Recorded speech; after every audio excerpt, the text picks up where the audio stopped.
Dewan yang terhormat, perkenalkan saya Sangputri Indra Pratama.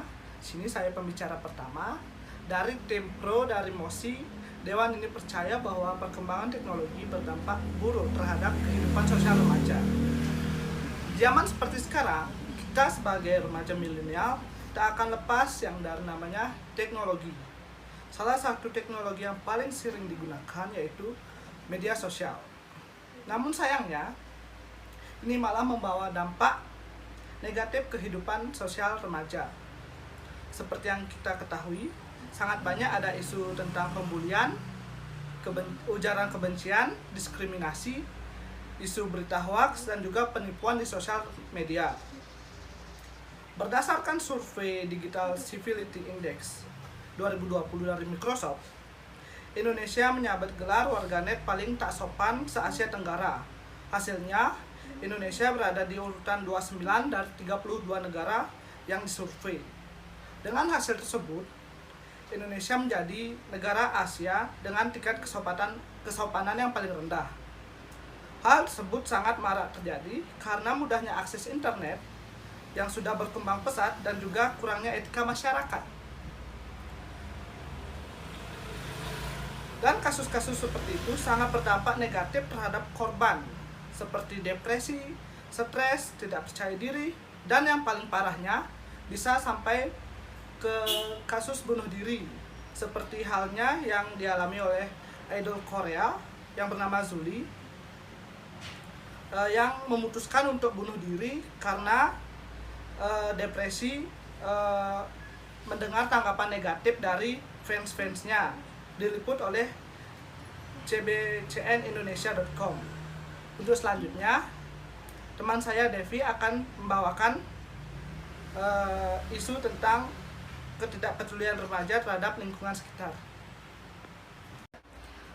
Dewa yang terhormat, perkenalkan, nama saya Putu Devi Anggreni. Saya sebagai pembicara kedua. Di sini saya akan melanjutkan argumen dari pembicara pertama. Dengan MOSI, perkembangan teknologi sangatlah buruk terhadap kehidupan sosial remaja. Semenjak teknologi berkembang pesat, remaja tidak peduli dengan lingkungan sekitarnya dan lebih mengutamakan teknologi yang ada. Meningkatnya teknologi saat ini membuat para remaja semakin menutup diri untuk bergaul dengan lingkungannya. Contohnya itu seperti ketika para remaja kumpul dengan teman-temannya, mereka terlalu asik dengan gawai atau teleponnya, seakan-akan tidak peduli dengan lingkungan sekitarnya karena terlalu asik dengan lingkungan dunianya sendiri. Remaja semakin cuek terhadap lingkungan karena mereka berpikir teknologi dapat menemaninya secara terus-menerus dan membuat mereka menjadi lebih senang. Nah, contoh lain yang diakibatkan dari teknologi semakin canggih ini yaitu semakin maraknya kasus bullying yang dilakukan oleh para remaja. Mereka dia memanfaatkan sosial media sebagai ajang tersebut.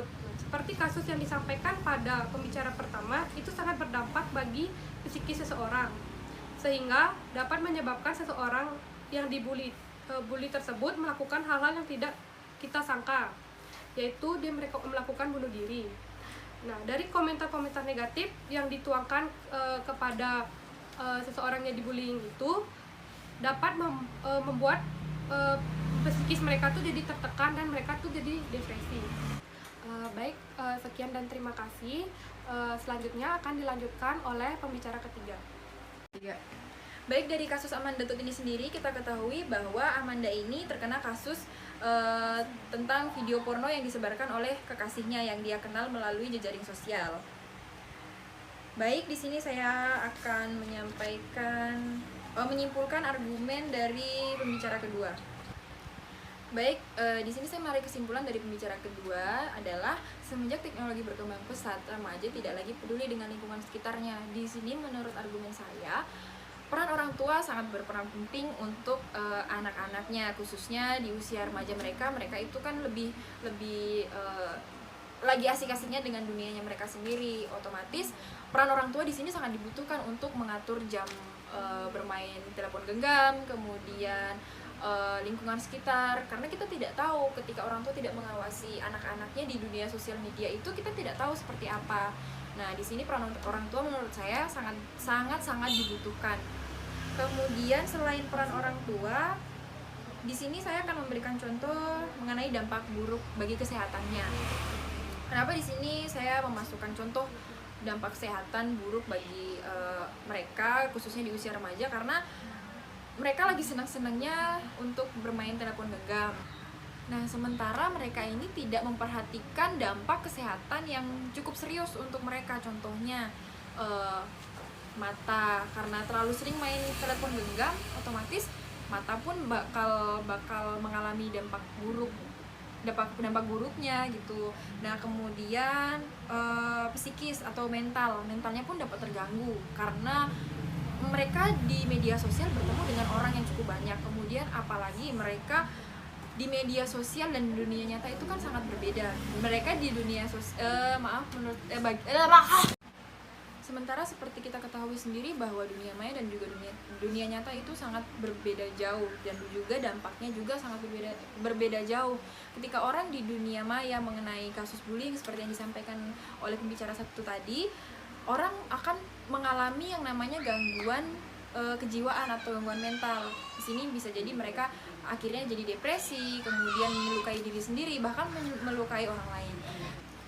Baik, mungkin itu saja yang dapat saya sampaikan dari pembicara ketiga. Kemudian akan disambungkan oleh rekan saya yang akan menyimpulkan argumen dari keseluruhan pembicara satu dan sampai pembicara ketiga. Sekian dan terima kasih.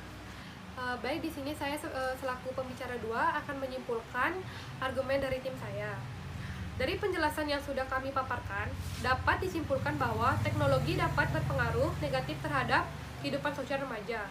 Hal ini dibuktikan dengan maraknya isu pembulian, diskriminasi, berita hoaks, ujaran kebencian, dan juga penipuan di sosial media.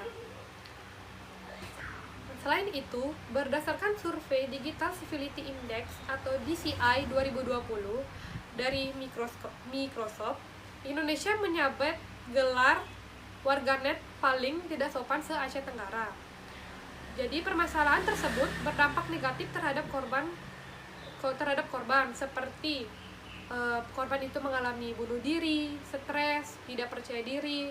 Nah, jadi Dewan yang terhormat, kami menjelaskan kembali bahwa kami tim pro mengenai mosi Dewan ini percaya bahwa perkembangan teknologi berdampak buruk terhadap kehidupan sosial remaja.